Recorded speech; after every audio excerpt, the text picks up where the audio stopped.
மக்களே, உங்களுக்கு ஒரு விஷயம் தெரியுமா? கார் குடுக்குறாங்களாம். ம். யாருக்கு? அமைச்சர்களுக்கு. சரியா? இப்ப நான் என்ன சொல்றேன்னா, நான் என்னோட விஷயத்த சொல்றேன்.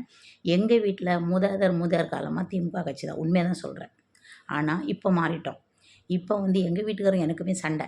நான் டிவிக்கே தான் அப்படின்னு சொல்லிட்டு, நான் இந்த வாட்டி நான் ஒரு 10 வருஷத்துக்கு முன்னாடியே நான் யோசிச்சு சொன்ன விஷயம் என்னன்னா, இந்த அரசியல யார் யாருமோ ஆட்சி செஞ்சிருக்காங்க. இந்த அரசியல ஒரு நல்ல ஒரு இளைஞர்ட்ட குடுத்தா, இன்னும் நமக்கு ஒரு மாற்றம் கிடைக்கும் அப்படின்னு சொல்லிட்டு நான் சொன்ன காலம்லாம் உண்டு. அப்படி இருக்கும்போது, இந்த ஆட்சி நல்லதா அமையட்டும் அப்படின்னு சொல்லிட்டு நானும் டிவிக்கே தான் அப்படின்னு சொல்றேன்னு வச்சுக்கோங்களேன். ஓட்டு போட்டதெல்லாம் உண்மை. ஆனா எங்க வீட்டுக்காரருக்கு கூட தெரியாது. நான் மாத்தி யோசிப்போன்னு சொல்லிட்டு போட்டது உண்மை.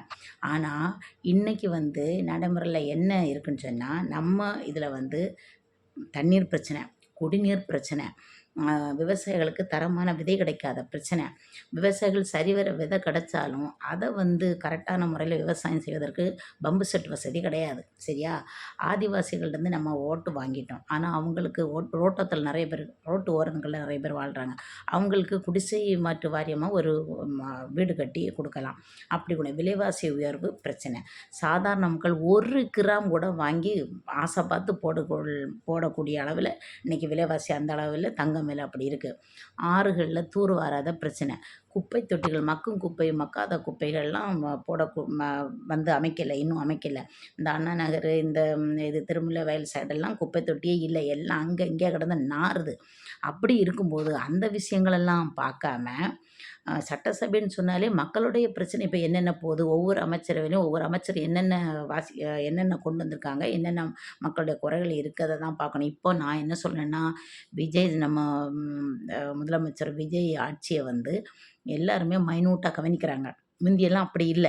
ஆனா, இப்ப எல்லாமே தெரியுது. ஏன்னா ஒரு ஒரு சினிமா ஸ்டார் அரசியல்ல வந்திருக்காருன்னு சொல்லும்போது, அவங்களுடைய ஆங்காரம் அப்படித்தான் இருக்கும் இல்லையா? அதனால கண்டிப்பா இந்த காரு இது இந்த பிரச்சனைலாம் வச்சுக்கிட்டு, அமைச்சர்களுக்கு நான் கார் குடுக்குறேன் அப்படின்னு சொல்லும்போது, இந்த இந்த பைசாவ இந்த பணத்த இதுகளுக்கு செலவு பண்ணுங்க. இந்த பிரச்சனைகளுக்கு செலவு பண்ணுங்க. ஏன் அந்த மாரி ஒரு விஷயத்த அவங்க எல்லாம் லக்ஸரியா தான் வாழ்றாங்க. எந்த அமைச்சர் லக்ஸரியா வாழல. யார் லக்ஸரி எல்லாரும் கார்ல தான் போறாங்க. இப்பல்லாம் கார்லாம் தேவையும் இல்ல, ஒண்ணும் இல்ல. இந்த பணத்த மக்களுக்காக செலவு பண்ணுங்க அப்படின்னு உள்ளத சொல்றேன். மக்களே உங்களுக்கு இது அ நல்லதா தோணுச்சுன்னா, கண்டிப்பா நான் சொல்றது நல்லது தானா அப்படின்னு யோசிச்சு சொல்லுங்க. கார் இப்ப தேவையா? அப்படின்னு இந்த இந்த பிரச்சனைகள் எல்லாம் முடிவு பண்ணிட்டு, எல்லாம் முடிச்சுட்டு, அதுக்கு பிறகு மக்களுக்காகவே நீங்க ஆட்சி செய்யணும்னு வேண்டிக்கிறேன். நன்றி, வணக்கம்.